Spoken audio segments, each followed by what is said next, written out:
Good morning, students. Yesterday we were discussing about chain reaction in nuclear reaction, that is uncontrolled chain reaction.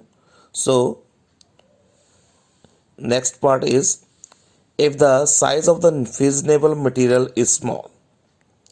Fusion के बारे में हमने discuss किया था. Nuclear fusion हमने बताया था कि कौन सा मटेरियल इसका यूज़ करते हैं. 92 यूरेनियम आइसोटोप जो है वो फ्यूजनेबल मटेरियल होता है और इनरिच्ड यूरेनियम उसमें होता है. सो उसको हम यूज़ करते हैं. फास्ट मूविंग न्यूट्रॉन्स को भी में भी यूज़ कर सकते हैं, स्लो न्यूट्रॉन्स के लिए भी यूज़ कर सकते हैं. ओके, नेक्स्ट उसमें आता है, if the size of the fissionable material is small then the neutron emitted will escape the fissionable material before they are slowed down. Okay, if the size of the fissionable material is small, अगर small और fissionable material तो क्या होगा, the neutrons emitted will escape the fissionable material. तो neutron जो है fissionable material से निकल जाते हैं before they are slow down and hence chain reaction can not be sustained. तो चेन रिएक्शन सस्टेन नहीं करेगा अगर उसके साइज जो है अगर फिजिनेबल मटेरियल का स्मॉल हो तो. Therefore, size of fissionable material should be larger than a certain limit, certain critical size. The reduction factor determines whether or not any mass of fissionable material will sustain a chain reaction. अब आपके पास आता है यहाँ पे इसकी बात हो रही थी रिडक्शन फैक्टर की. So reduction factor is represented by K and this is equal to the rate of production of neutron to the rate of loss of neutron. If K is equal to 1, अगर K equal to 1 है then the rate of production of neutron is equal to rate of loss of neutron होगा. Rate of production of neutron, जितने production होगी neutron की वो आपके पास जितना loss होगा न्यूट्रॉन का इक्वल होगा. Then the mass of fissionable material is sustained. Okay, is said to be critical and the reaction can be sustained. तो उसमें mass of the fissionable material जो है वो क्रिटिकल होगा और सस्टेन करेगा chain reaction. If K is less than 1 then chain reaction stops. अगर reduction factor less than 1 है तो चेन रिएक्शन स्टॉप कर जाएगा, ये वर्क नहीं करेगा. Number third, if K is greater than 1 then chain reaction is accelerated. तो chain reaction को एक्सेलरेट करने के लिए reduction factor that should be greater than 1 और equal to 1. Okay, so next आता है what is nuclear fusion and give example. So nuclear fusion आता है आपके पास a process in which two very light nuclei combine to form a nucleus with a large mass number along with the large amount of energy is called as nuclear fusion. Fusion means fuse करना means इकट्ठा करना, combine करना दो चीज़ों को. तो कैसे combine करेंगे, तो उसमें जब combine करेंगे तो उसमें भी amount of energy release होगी. इसके लिए reaction दी है. This is the example when two nuclei of deuterium fuse together. So deuterium means 1H1 plus 1H1, this will be equal to 2He3 plus 0 and 1 plus Q. So उसमें neutron release हो रहा है, 1 neutron release हो रहा है plus amount of energy release हो रही है. Okay, so when two lighter nuclei combine to form a bigger nucleus, इसको बोलते हैं हम न्यूक्लियर फ्यूजन. ओके, देन उसके बाद आता है nuclear fusion is known as thermonuclear reaction. अब इसको डिस्कस करेंगे. When two lighter nuclei are brought close to each other then they exert a repulsive force on each other due to their positive charges. कह रहा है कि अगर to lighter nuclei को अगर हम क्लोज लेके आते हैं तो उसमें रिपल्सिव फोर्स बनेगी दोनों के बीच में, क्योंकि दोनों के ऊपर पॉजिटिव चार्ज होता है. ठीक है, so these nuclei can not fuse together, वो फ्यूजन नहीं कर सकते हैं. These nuclei can fuse together if they have enough kinetic energy to overcome the force of repulsion. देखो दोनों के बीच जब फोर्स ऑफ रिपल्शन होगी, अगर वो फोर्स ऑफ रिपल्शन को ओवरकम करने के लिए हमारे पास इतनी ज़्यादा काइनेटिक एनर्जी हो जाए, बहुत ज़्यादा काइनेटिक एनर्जी हो, so that they overcome the this force of repulsion, then they can fuse together. Okay, high kinetic energy implies high temperature and thus nuclear reaction can be achieved by at high temperature and hence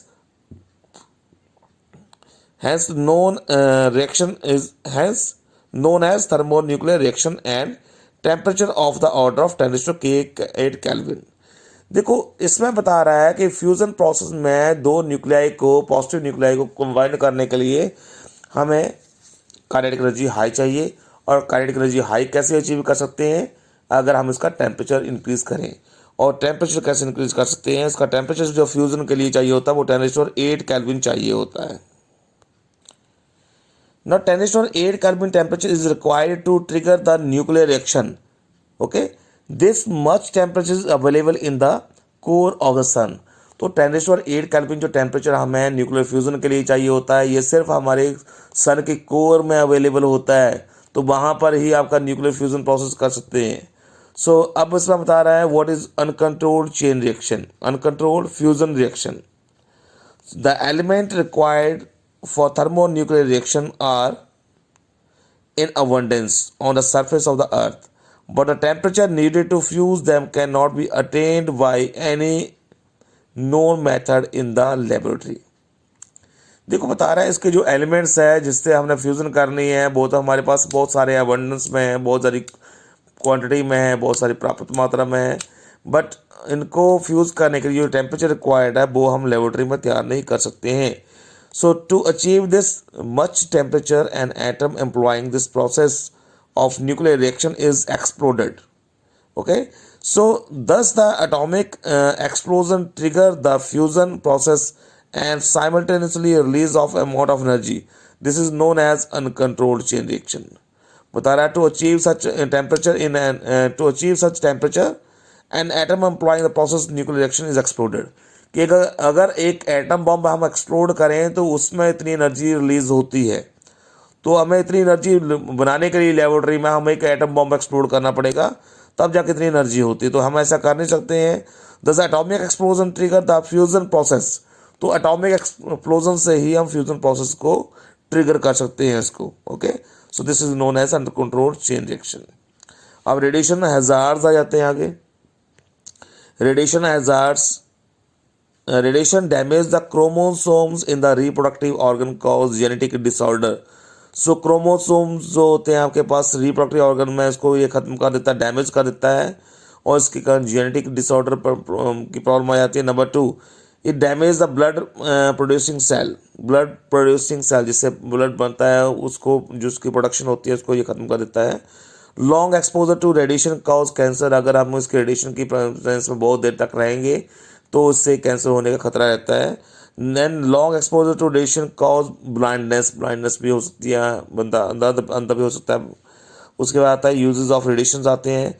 cancer can cause radiation therapy. Gamma rays from cobalt-60 are use for this purpose.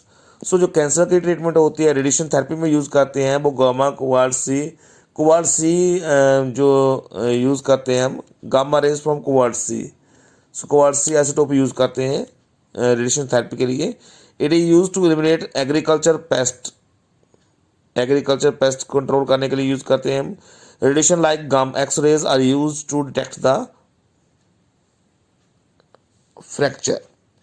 तो अगर x ray हम use करते हैं वो भी radiation में आ जाती हैं, तो उसको अगर कोई फ्रैक्चर आया कहीं पे बॉडी में, बोन में, तो उसको हम डिटेक्ट करने के लिए यूज़ करते हैं. Radiations are use to induce plant mutation which improve the variety of crops. So plant mutation के लिए भी हम यूज़ करते हैं जिसके कारण जो क्रॉप्स की वैरायटी को इम्प्रूव किया जा सकता है. सो this is all about the nuclear fusion, nuclear hazards and its uses. So I hope you all understand this topic. Thank you very much.